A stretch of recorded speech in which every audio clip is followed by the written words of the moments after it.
Under the Dome Recap, The Fire. By Alison Keene, published July 2, 2013. Under the Dome Season 1 Episode 2 Recap, The Fire. Under the Dome starring Mike Vogel, Dean Norris, and Rachel Lefevre airs Monday nights on CBS. After a compelling start last week, Under the Dome faltered mightily in this second episode.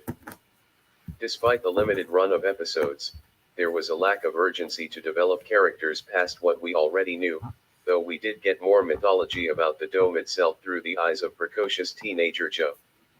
The natives haven't grown too restless yet either, it seems, and only at the end of the episode did they really begin to understand that life in the Dome, for however long they are there, is one that may lead to suffocation or starvation. Without much character development, this second week fell fairly flat, but hit the jump for why you might want to hang on to that candy bar. Collider video of the day. Watch next.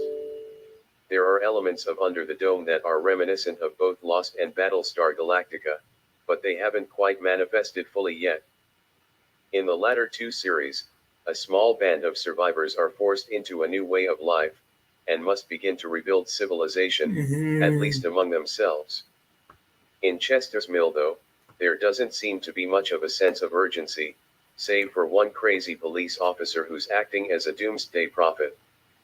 Though these kinds of stories will likely pick up in subsequent weeks, everyone's general confusion and calm regarding the fact they are under a goddamn dome made for a long hour.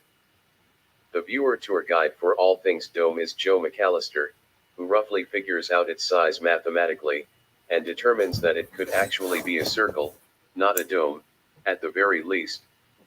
It goes exceptionally deep into the earth. Digging one's way out isn't an option.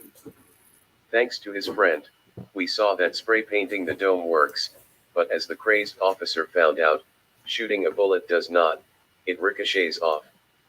Water seeps through, but not very much of it, which is a concern as things begin to burn, and if the dome has cut off the pipes, are water and sewer issues not a probe? The other big clue, as if there was any doubt, is that the military is not involved. Soldiers on the other side are trained to not look at those inside the dome, and no one is attempting to communicate with signs or anything at all, which seems to be an odd choice if they are ultimately on a rescue mission. Information comes through to those in Chester's Mill in bits and pieces thanks to Dodie and her engineering degree, but besides the word dome, not much else seems helpful at the moment. The rest of the episode played out as pairings of opposites. Linda is a good and pure person who wants to help the community and just do her job, while Santa Jim helps the community while really helping himself. Demolishing Duke's house looked heroic, but Jim's motivations were to get rid of any evidence of the mysterious propane deal. What he should be doing is keeping a closer eye on home, where his son has his crush locked in the creepy cellar, and is torturing her.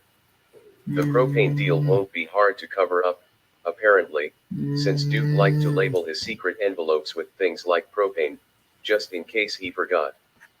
Back to the opposites. Dodie wants to exercise caution, while Julia pushes her out of the way to give the denizens of Chester's Mill every scrap of news possible, even if it's not particularly helpful. Joe wants to unlock the secrets of the dome, Barbie just wants to profit from it. The promos for next week show the townsfolk starting to turn on each other, which is really what we've all been waiting for, besides an explanation for the dome itself. But again, given the show's short run, it seems that those sorts of things should have picked up more in this second week, or at least given a little more time to performing their own experiments to see how the dome works and what that means for their future. But hey, who needs that when you have wall ball? Episode rating, C+. Musings and miscellanea. There was a lot of setup with Barbie this week regarding the dog tags and him accidentally killing Julia's husband, along with the question of what his involvement was in the first place. Unfortunately, it's not all that interesting yet to really care. The cabin was called the cabin, because in Chester's Mill things are really obvious. The Junior/NG story is hard to watch because it's creepy and weird, yes, but also because it so far doesn't have a connection to anything else.